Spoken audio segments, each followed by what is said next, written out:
मी किवळ्याच्या बॉर्डरवरती आहे आणि या ठिकाणी एक कचरा डेपोचा प्लॅन टाकलेला आहे मित्रांनो। त्याचा नकाशा आपल्या हातामध्ये पाठीमागे तुम्हाला कचऱ्याच्या गाड्या जातात येतात आणि ऑलरेडी इथं कचरा सुरूच केलेला आहे यांनी आणि एकंदरीत या शहराचाच कचरा करण्याचा प्लॅन महानगरपालिकेच्या अधिकाऱ्यांच्या डोक्यात आपल्याला दिसतोय।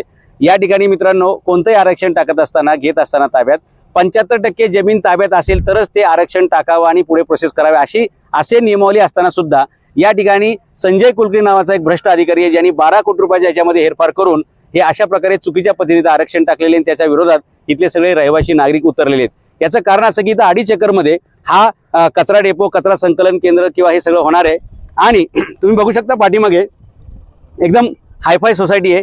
तर त्या बिल्डरनी इथल्या लोकांना सांगितलं होतं की इथं गार्डन होणार आहे, मोठं गार्डन असणार आहे आणि ते गार्डन दाखवून या बिल्डरनी बुकिंग केलेले। आता तिथल्या नागरिकांवरती पश्चाताप करायची वेळ आली आहे आणि त्यांना रोज इथं कचरा बघायची वेळ आहे आणि हवेची दिशा जर तुम्ही बघितली तर इकडून या बिल्डिंगकडे जे म्हणजे खिडकी उघडावी तर कचरा बघा आणि जर खिडकी उघडावी डोळ्यांनी पण कचरा दिसणार आहे, नाकाला पण कचरा दिसणार आहे आणि आयुष्याचा सुद्धा पूर्ण कचरा होईल। अशा प्रकारची फसवणूक या पाठच्या बिल्डरनी केलेली आहे इथल्या नागरिकांची आणि इथे कचऱ्याचं हे काम होणार आहे। आता या कचऱ्याच्या डेपोला विरोध असण्याचं दुसरं कारण असं की इथे बाजूला ऑर्डिनन्स फॅक्टरी आहे आणि ऑर्डिनन्स फॅक्टरीनं म्हणजे भारताच्या दारुगोळा कारखान्याने सुद्धा पत्र दिलेलं आहे की आमच्या बाजूला अशा प्रकारचं कोणताही कचऱ्याचा उपक्रम केला तर त्याच्यातून जो काही मिथेन ब्युटेन बाकीचे वायू तयार होतात त्याच्यामुळे इथल्या दारुगोळ्यावरती परिणाम होऊन त्याच्यामध्ये स्फोट होऊ शकतात आणि हे खूप डेंजर गोष्ट आहे मित्रांनो। म्हणजे लष्कराने दिलेले आदेश लष्कराने दिलेल्या सूचना सुद्धा डावलून अशा प्रकारे आरक्षण टाकतात कारण 12-12 कोटी रुपये खायला मिळतात। म्हणजे हे अधिकारी फक्त खाण्यासाठीच जगतात का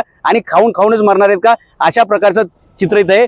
जर उद्या इथे म्हणजे पूर्वी या कारखान्यामध्ये एका कामगाराच्या हाताला फक्त चुना राहिला होता, त्या चुन्यामुळे आतमध्ये स्फोट झाला होता मित्रांनो आणि हा जो वायू इकडे पसरणार आहे जवळपास 3 किलोमीटरच्या डायमीटर मध्ये इथं लोक श्वास घेऊ शकणार नाहीत। जिकडे पण हवा फिरेल तिकडे दुर्गंधी पसरेल आणि इकडे दारुगोळ्याचा स्फोट होण्याची मोठी शक्यता आहे। आणि जर भविष्यामध्ये असं काही झालं, मोशीच्या कचरा डेपोला अनेकदा आग लागल्याचं आपण बघितलेलं आहे, असं जर काही घटना इथं घडली अपघात झाला तर त्याला जबाबदार हे संजय कुलकर्णी पिंपरी चिंचवड महानगरपालिका असणार आहे आणि त्यामुळे या ठिकाणचा हा कचरा डेपो कचरा संकलन केंद्र तातडीनं रद्द करण्यात यावं। 48% फक्त हा आणि 75% आरक्षण म्हणजे जागा ताब्यात असल्यानंतर ते ताब्यात घ्यायचं असतं असं नसताना फक्त 28% म्हणजे संजय कुलकर्णी हे नियमबाह्य पद्धतीनं काम करतायत फक्त टक्केवारी टेंडर आणि पैसे खाण्यासाठी। याला सुद्धा इथल्या नागरिकांचा विरोध आहे आणि या ठिकाणी गार्डन होतं असं सांगून पाठची बिल्डिंग मधल्या लोकांना फ्लॅट विकल्यात, त्यांची सुद्धा फसवणूक झालेली आहे। लष्कराचे आदेश धाब्यावर बसवलेले आहेत